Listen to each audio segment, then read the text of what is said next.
Friends, my self विजय। और आज हम बात करेंगे ग्लोबल प्लेसमेंट्स के बारे में। दोस्तों, पूरी दुनिया के अंदर उथल पुथल मची हुई है, जैसा आप सभी को न्यूज़ से इंटरनेशनल रिलेशंस में आप देखने को मिल रहा है। तो दोस्तों, दुनिया पूरी गर्म हो चुकी है और इस गर्म दुनिया के अंदर उथल पुथल जो मची हुई है, उसके पीछे जो कारण है हम जानने की कोशिश करेंगे। और हम ये जानने की कोशिश करेंगे कैसे कैसे आर्मड कॉन्फ्लिक्ट्स अभी चल रहे हैं। इसके अलावा दुनिया के अंदर कहाँ कहाँ जो ट्रेड ब्लॉक्स बन रहे हैं, इकोनॉमिकल लेवल पे, पॉलिटिकल लेवल पे क्या क्या चीज़ें चल रही है, उसको जानने की कोशिश करेंगे। तो अभी दुनिया के अंदर बहुत सारे ट्रेड ब्लॉक्स बन रहे हैं। एशियान के अंदर थाईलैंड, कंबोडिया आपस में लड़ रहे हैं। म्यांमार की भी अलग कहानी चल रही है बांग्लादेश के साथ। और मिडिल ईस्ट के अंदर भी बहुत ज़्यादा कुछ सही नहीं चल रहा है। अफ्रीका के अंदर नाइजीरिया, सूडान के अंदर सही नहीं चल रहा है। यूरोप और यूक्रेन, रशिया और अमेरिका, कनाडा, ये जो कंट्रीज़ है यूरोप वाले, जो पहले कभी शांत हुआ करते थे, उनके अंदर भी उथल पुथल मची हुई है। अमेरिका के अंदर डोनाल्ड ट्रंप ने जो अनसर्टेनिटी फैला रखी है कंट्री के अंदर और पूरी दुनिया के अंदर, उससे भी मार्केट कह लो या बड़े बड़े कंट्रीज़ जो है हिले हुए हैं। सेकेंडली, इस सारी प्रोसेस में, ट्रेड ब्लॉक्स में और ये जो फ्लैश पॉइंट्स हैं, कन्फ्लिक्ट्स हैं, यूँ कह सकते हैं कि जो गुटबाजी है या जो दुनिया के अंदर जो तनाव पैदा हो रहे हैं, इकोनॉमिकली और पॉलिटिकली देखा जाए तो दुनिया के अंदर जो डिवाइड पैदा हो रहा है, जो ने रीग्रुपिंग हो रही है, तो उससे रिवर्स ग्लोबलाइजेशन का खतरा भी बनता जा रहा है। और आप मान के चलिए, अगर रिवर्स ग्लोबलाइजेशन को बढ़ावा मिलता है तो छोटे कंट्रीज़ बहुत ज़्यादा सफ़र करेंगे, क्योंकि ग्लोबलाइजेशन से सबसे ज़्यादा फायदा छोटे कंट्रीज़ को होता है। और रिवर्स ग्लोबलाइजेशन के बाद छोटे कंट्रीज़ को बड़े कंट्रीज़ की इकोनॉमी की ग्रेविटी जो है वो दबा देगी। उसका एक परफेक्ट एग्जांपल है बांग्लादेश।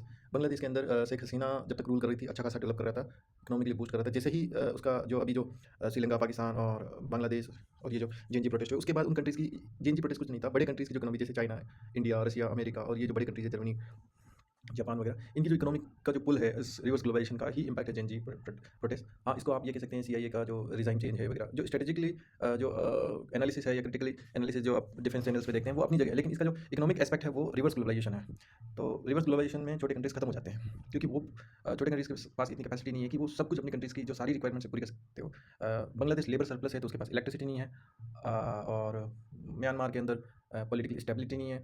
और पाकिस्तान के अंदर जो दिन ब दिन जो लोन्स बहुत सारे ले रखे हैं, और इनके अंदर जो इनके स्टेट्स के बीच में जो डिवाइड है, बलोच और पश्तून और पंजाबी, जो सोशल फॉल्ट लाइन्स हैं, उनको पाकिस्तान कभी भी फिल नहीं कर सकता। सो रिवर्स ग्लोबलाइजेशन से छोटे कंट्रीज़ की एग्जिस्टेंस पे ही खतरा आ जाता है, और रिवर्स ग्लोबलाइजेशन की वजह से ये सारे देश जो हैं परेशान हैं। और जेएनजी प्रोटेस्ट कुछ नहीं है। जब कंट्री के अंदर ग्रोथ नहीं होगी तो जाहिर सी बात है, उबाल तो आना ही है, और मोस्टली यूथ ही किसी कंट्री की होती है जो सड़कों पर आती है।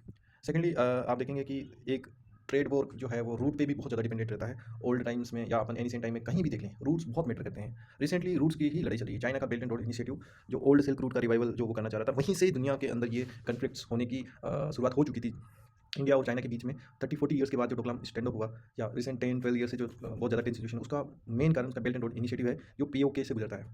और उसके काउंटर में इंडिया भी आईमेक बना रहा है, India middle east transport corridor, जिसके अंदर इंडिया के जो एडवर्सरीज हैं, जैसे कि ये पाकिस्तान हो गया, टर्की हो गया, इनको बाईपास करते हुए इंडिया का जो रूट है, जाएगा यूएई, सऊदी अरेबिया से होता हुआ, इजराइल के आइपा पोर्ट से होता हुआ ग्रीस तक जाएगा। तो इसमें आप देख सकते हैं पाकिस्तान और टर्की दोनों बाईपास हो रहे हैं। G20 समिट के अंदर हो सकता है बहुत सारे जो ये न्यूज़ चैनल्स हैं या ये जियोपॉलिटिकल सो कॉल्ड एक्सपर्ट्स हैं, वो उन्होंने इस पे ध्यान दिया या नहीं दिया है। लेकिन ये एक पिक्चर है जो G20 समिट है, जहाँ पे इज़राइल, ग्रेटर इज़राइल की बात करता है। तो आप देख सकते हैं कि वो उसके अंदर भी जो सिग्नल है वो इंडिया से लेके ग्रीस तक का सिग्नल है। ऐसे मैप्स जो होते हैं, जो रूट्स को दिखाते हैं, वो बड़े इंपॉर्टेंट होते हैं। आप देखेंगे जो पर्शियन एम्पायर था, वो मैप्स को ही एक्सपेंड करने की बात होती है। चाइना जो बार-बार डिस्टॉर्टेड मैप्स लाता है, और जो दुनिया के सभी न्यूज़ चैनल्स में डिस्कशंस होते हैं, तो रूट्स का बहुत बड़ा इम्पैक्ट होता है। रूट्स एंड मैप्स ये वॉर्स को डिफाइन करते हैं। पहले मैप्स आते हैं, रूट्स आते हैं, एंड देन जो स्ट्रेटजी है वो दिखने लग जाती है। तो अभी आप देखेंगे सूडान के अंदर जो मार्केट मची हुई है, एंड मिडिल ईस्ट के अंदर भी बहुत ज़्यादा टर्बुलेंस है। तो कहीं न कहीं बैक ऑफ द गेम, जो बैक ऑफ द जो ये कह सकते हैं प्लेटफॉर्म, जो भी चीज़ें हो रही है, वो कहीं न कहीं रूट्स को लेके, तो रूट्स का बहुत बड़ा रोल होता है। तो G20 समिट के अंदर इस पिक्चर से इज़राइल को हम समझ सकते हैं कि इज़राइल की प्लानिंग्स क्या हैं।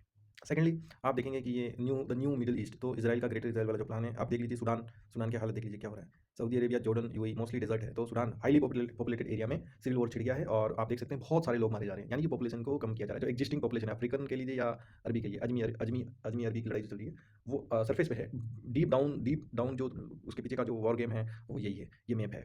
और हो सकता है ये सही नहीं लगे, लेकिन हकीकत यही है कि दुनिया के अंदर अब बड़े चेंजेस आ रहे हैं, और जो छोटे कंट्रीज़ हैं वो अपने बड़े क्रूशियल प्लान्स को एग्ज़िबिट कर रहे हैं, और धीरे-धीरे ये नक्शे बदल रहे हैं। तो ये सूडान से चालू हो चुका है, फिर इजिप्ट में आएगा, धीरे-धीरे हल्का यूएई एंड फिर जॉर्डन, फिर सऊदी अरेबिया। तो होगा आगे 10-15 सालों में इस मैप पे कुछ ना कुछ काम चलता रहेगा। कॉन्फ्लिक्ट्स होंगे, सिविल वॉर्स होगी, कुछ ना कुछ चलता रहेगा। सो ये एक चीज़ है। सेकंडली, अमेरिका का अलग ही खेल चल रहा है।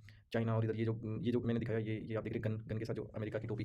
तो यही है अमेरिका का तरीका, दुनिया को सुपर पावर खुद को बता के धमकाना। तो अभी धमकाने, टेरिफ से जो धमकाने का गेम चल रहा है, वो कुछ नहीं है। अमेरिका बेसिकली अपनी हेगमनी दुनिया पे थोप रहा है।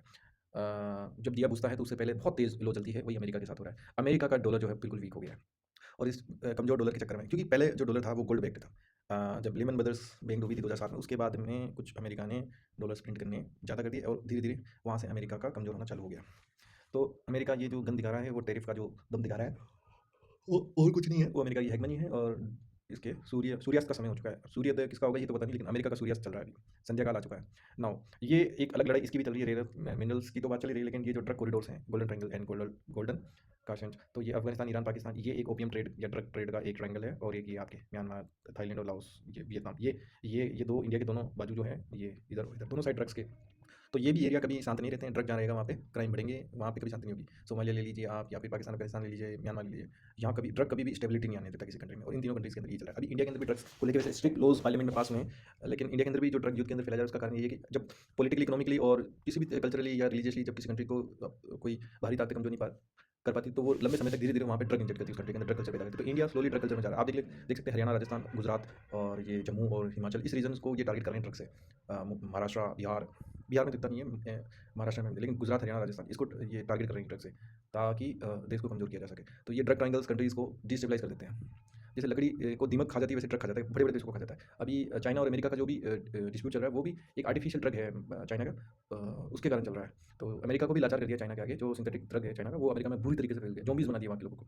तो ड्रग डेफिनेटली काम करता है अपने दुश्मन देश को खत्म करने में। और हमारे देश के अंदर भी ड्रग ने काफ़ी पैर पसार लिए। गवर्नमेंट्स टाइम पर जाग जाती है तो देश बचा रह जाएगा, अदरवाइज ये इसके दुष्परिणाम भारत को आने वाले समय में भुगतने होंगे। सेकेंडली, ये म्यांमार का आपने देख लिया गोल्डन ट्रायंगल, ये ड्रग का जो ट्रायंगल है।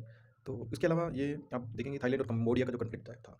तो ड्रग ड्रग के ये दो ट्रायंगल हैं, और ड्रग के फ्लैश पॉइंट्स हैं इस 2025 के अंदर। ये बहुत हाईलाइटेड रहे, म्यांमार और अफगानिस्तान हाईलाइटेड रहा। अफगानिस्तान के अंदर एक अच्छी चीज़ ये की उन्होंने, कि उन्होंने जो ओपीएम के खेत है वो तबाह कर दिए, जला दिए सारे। तो अफगानिस्तान में कम हो रहा है ड्रग का प्रोडक्शन। और अब आते हैं थाईलैंड और कंबोडिया के बोर्ड पर। थाईलैंड और कंबोडिया का जो युद्ध है, वो भी एक इकोनॉमिक रीजन्स भी कह सकते हैं, उसका साइड इफेक्ट ही है ये। टूरिज्म को अट्रैक्ट करने के लिए वहाँ कंबोडिया के जो शिवा टेम्पल्स हैं, शिव जी के जो टेम्पल्स हैं, अपने भगवान शिव जी के, काफ़ी टूरिस्ट वहाँ आते हैं और फेमस टेम्पल्स हैं। तो उनके लिए ये दोनों देश लड़ पड़े। कभी नहीं सोचा था कि इन दो देशों के बीच में भी, थाईलैंड और कंबोडिया के बीच में भी युद्ध छिड़ जाएगा। तो आप देख लीजिए ग्लोबल फ्लैश पॉइंट्स क्यों कहा जा रहा है इस वीडियो में, कि सडनली सिचुएशंस चेंज हो रही है, geo political equations overnight change हो रही है। तो ये बड़ा खतरनाक टाइम चल रहा है दुनिया का, जब अचानक से किसी भी दुनिया के कोने में आग लग जाती है और युद्ध चालू हो जाता है। थाईलैंड और कंबोडिया इसका सबसे बेस्ट एग्जाम्पल है। और आप उसके बाद सिविल वॉर के लिहाजे से बात करें, तो सूडान के अंदर वही ग्रेटर में इसराइल का जो एक्टिव प्लान एक्टिवेट हो चुका है। और उसके और एक दूसरा रीजन ये भी है कि यहाँ पे गोल्ड की बहुत सारी माइंस है। अभी दुनिया के अंदर गोल्ड को लेकर बहुत अचानक से भागम भाग मची हुई है। भारत भी ब्रिटेन से बहुत सारा गोल्ड जो रिजर्व है मंगा रहा है। क्या कारण है गोल्ड को लेकर दुनिया के अंदर, क्यों इतनी हाइप बनी हुई है? तो दोस्तों, जब डॉलर कमजोर होगा तो दूसरी चीज़ तो गोल्ड ही बची। अब बिटकॉइन से क्रिप्टो करेंसी, वो तो कोई जुआ खेलने जैसी बात होगी। तो जाहिर सी बात है, दुनिया के सारे देश अगर डॉलर से हटेंगे या डी डॉलराइजेशन वर्ल्ड का चालू होगा, जाहिर सी बात उसको किसी न किसी चीज़ से तो रिप्लेस करना होगा। तो गोल्ड जो है वो नेक्स्ट वर्ल्ड की जो करेंसी है वो गोल्ड बनेगी। इसीलिए आप देखेंगे सूडान के अंदर लाखों बेगुनाह मारे जा रहे हैं बेवजह, उनको उस गोल्ड से कुछ नहीं मिलने वाला, फिर भी मारे जा रहे हैं। सारी फॉरेन ताकतें वहाँ पे, एक अल्फिसर और आरएसएफ, ये एसएएफ और आरएसएफ और कुछ मिलिशियन रेबल ग्रुप्स को मिला के बिल्कुल इनोसेंट सिटीजन्स को मार रहे हैं। भून भून के गाँव ही तबाह कर दिए जा रहे हैं। मास जिनोसाइड चल रहा है, और प्लस फेमाइन, मतलब पूरी पॉपुलेशन को वाइप आउट कर दिया जाएगा, ऐसा लग रहा है। तो ये भी बड़ा खतरनाक टाइम चल रहा है। जो कंट्रीज एक्सटर्नली प्रॉब्लम में नहीं है, मान लो नेबर्स अच्छे हैं, तो वो उनको इंटरनली डिस्टेबलाइज किया जा रहा है वर्ल्ड में। तो ये भी बड़ी खतरनाक सिचुएशन चली हुई है। कई देशों के अंदर सिविल वॉर चल रही है। अभी बांग्लादेश स्टेबल नहीं है, वहाँ पे कोई पॉलिटिकल लीडरशिप नहीं है, बिल्कुल डायरेक्शन लेस हो चुका है। म्यांमार बिल्कुल ऐसे ही चल रहा है, वेनेजुएला देख लीजिए आप, ठीक है। तो सूडान के अंदर सिविल वॉर, फिर अफगानिस्तान पाकिस्तान की वॉर चल रही है, वो तो अब बहुत लंबी चलेगी ये वॉर। इनफैक्ट अफगानिस्तान धीरे धीरे और स्ट्रॉन्ग होता चला जाएगा पाकिस्तान के अगेंस्ट में। उसका रीज़न है कि एक तो पाकिस्तान के अंदर लीडरशिप क्राइसिस है। सेकेंडली, बहुत सारे लोन ले रखे हैं, इनके पास खुद कुछ नहीं पैदा होता है, मतलब दुनिया को देने के लिए या एक्सपोर्ट करने के लिए इनके पास कुछ नहीं है सिवाय टेररिज्म के। सो या प्रॉक्सी टेररिज्म, या यूँ कह लीजिए कि अपनी फौज को गिरवी रख सकते हैं ये लोग।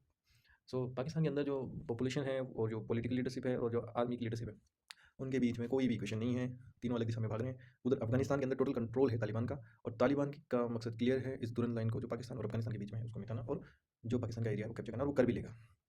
वो ग्राउंड पे लड़ता है तो वो कर भी लेगा। तो ये पाकिस्तान के लिए बड़ी खतरनाक सिचुएशन राइज हो रही है, और दुनिया के लिए भी ये अच्छी खबर नहीं है। और भारत के लिए ये अच्छी खबर है डेफिनेटली, क्योंकि पाकिस्तान को अब समझ में आ रहा है कि वो इंडिया के साथ क्या कर रहा था। तो पाकिस्तान अब जो टू फ्रंट वॉर में गिरता हुआ नजर आ रहा है, और उसके अंदर इंडिया चाहे अटैक करे ना करे, लेकिन अफगानिस्तान कंटिन्यूसली अब धीरे धीरे गोरिल्ला वॉर छेड़ देगा, जिसमें पाकिस्तान बहुत ज़्यादा इंटरनली वीक हो जाएगा, टूट जाएगा खुद ब खुद कई हिस्सों में।